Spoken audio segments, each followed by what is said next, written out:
ආයිබෝවන් දැක්ම YouTube චැනලයට ඔයාලව ආදරයෙන් පිළිගන්නවා. අද අපි කතා කරන්න යන්නේ මව්කිර නිෂ්පාදනය වැඩි කරන ආහාර පාන ගැනයි. අපි හැමෝම දන්නවා දරුවෙක් ඉපදිලා මාස 6ක් යනකල් දරුවාව පෝෂණය කරන්න ලෝකේ තියෙන හොඳම ආහාරය මව්කිරි කියලා. මව්කිරිවල දරුවාගේ වර්ධනයට අවශ්‍ය සියලුම පෝෂක වර්ග නියමිත අනුපාතයන්ගෙන් අඩංගු වෙනවා. ඒ වගේම අපි දන්නවා සමහර මව්වරුන්ට දරුවා ලැබුණ මුල් දවස්වල මව්කිරි නිෂ්පාදනයේ යම් අඩුවක් දකින්න පුළුවන් කියලා. අපි දැන් ඔයාලට කියන ආහාර වර්ග නිතර ආහාරයට එක් කර ගැනීමෙන් මව්කිරි නිෂ්පාදනය වැඩි කරගන්න පුළුවන්. ඒ වගේම මතක තියාගන්න ඕන දෙයක් තමයි මව්කිරි නිෂ්පාදනයට ජලය පානය කිරීම ඉතාම වැදගත් කියලා.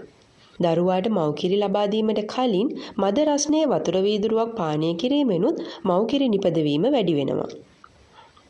ඒ වගේම මනස නිරවුල්ව තබා ගැනීමත් මව්කිරි නිපදවීම වැඩි කරවීමට බලපානවා.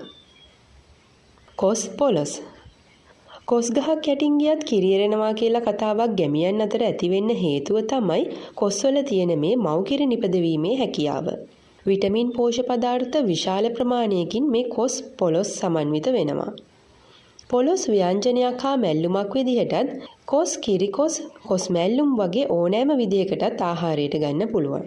කොස්වල තියෙන වාතය නැති කිරීමට ව්‍යංජනය සකස් කරන විට සුදු ලුණු බික් කිහිපයක් සහ ගම්මිරිස් ඇට කිහිපයක් එකතු කරගන්නත් අමතක කරන්න එපා. කිරිහැන්ද ආර්ෂස් දියවැඩියාව වගේම මානසික ආතතිය දුරු කරන ඇඟිල්ලේ වඩවන කිරිහැන්ද කොළ පෝෂණ ගුණය වැඩි පලා වර්ගයක්.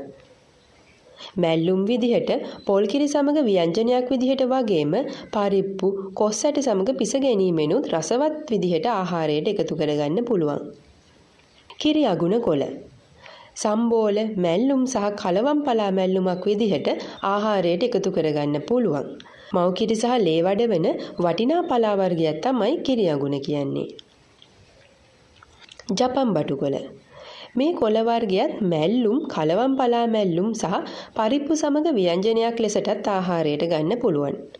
මේ පලා වර්ගය එක් එක් ප්‍රදේශවල විවිධ නම් වලින් හඳුන්වනවා. මේ පලා වර්ගය අමුවෙන් ආහාරයට ගන්න නුසුදුසුයි.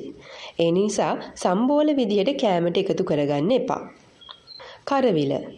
රත්තරන් විදිහට හඳුන්වන කරවිල විටමින් A, B යකඩ වලින් පොහොසත් එළවලුවක්.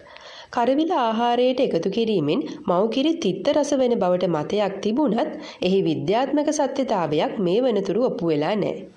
ව්‍යංජනයක් විදිහටත් බැදපු කරවිල පෙති සම්බෝලයක් විදිහටත් ආහාරයට එකතු කරගන්න පුළුවන්. කෙසෙල් මුව. යකඩ වලින් ඊටාම පොහොසත් කෙසෙල් මුව විවිධ ආකාරයට ආහාරයට එකතු කරගන්න පුළුවන්.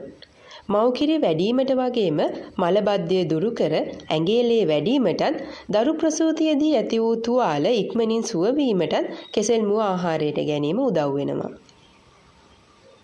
තැඹුම් හොදි. අතීතයේදී දරුවෙක් ප්‍රසූත කළ මවකට පළමුවෙන්ම ලබා දුන්න ආහාරය වුණේ තැඹුම් හොදි.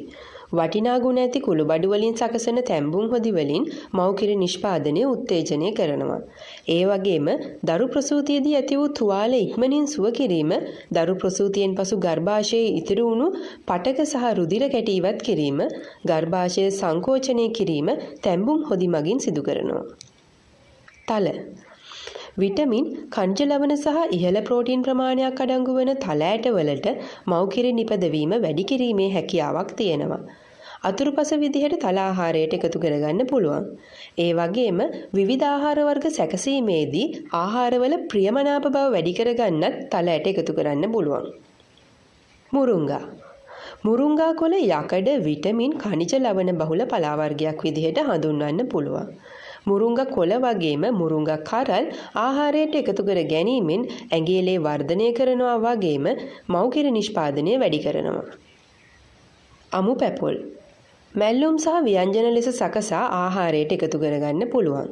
අමු පැපොල් මව්කිරි වර්ධනය කරනවා වගේම මලබද්ධය දුරු කරන්න උපකාරී වෙනවා.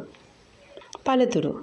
අතුරුපස ලෙසට සීනි අධික ආහාර වෙනුවට අඹ, පැපොල්, අන්නාසි, කෙසෙල් වැනි දේශීය පළතුරු වර්ග ආහාරයට එකතු කර ගැනීමෙන් ශරීරයට අවශ්‍ය විටමින්, පෝෂක වර්ග පහසුවෙන් ලබා ගන්න පුළුවන්.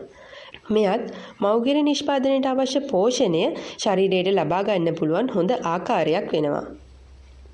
ඒ වගේම රතු ලූණු, ඉඟුරු, සුදු ලූණු, උළුහල් වගේ දේවල් ආහාර පිසෙන විට එක්කර ගැනීමත් ශරීරයේ ප්‍රතිශක්තිය වර්ධනය කරන අතරම මව්කිරි නිෂ්පාදනයද වැඩි කරනවා.